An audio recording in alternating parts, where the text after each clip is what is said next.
Hello, Klein. Ano ba ang detalye sa pahayag na ito ng International Monetary Fund kaugnay ng artificial intelligence o AI?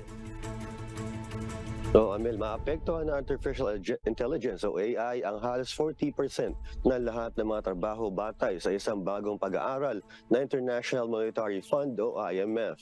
Sa advanced economies naman, may kinabang ang mga manggagawa sa integration ng AI at maisusulong ang kanilang productivity.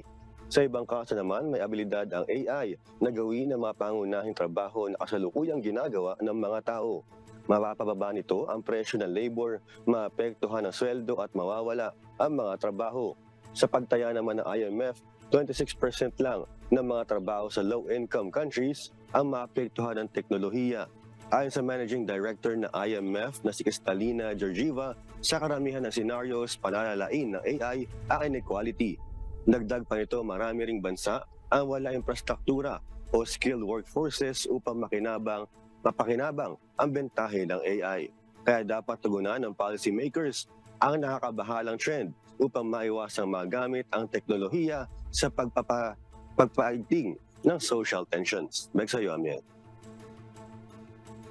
Klein, isa nga yan sa pinag-uusapan din, lalo na sa amin, sa sektor ng education, yung advantage at disadvantages ng AI.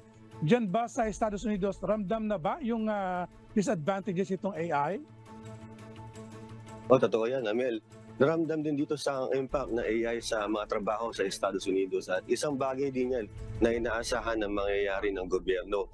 Kaya nakaraang taon lang no October ay nilagdaan ng President Biden ng isang executive order na humihimok sa mga developer na magbahagi ng kanilang mga resulta sa kaligtasan na may kaugnayan sa AI sa gobyerno ng US, Amel. Klein, sana magamit talaga itong mga technology kagaya ng internet for the better good. Salamat sa iyo, Klein Sinka mula sa Los Angeles, California, USA.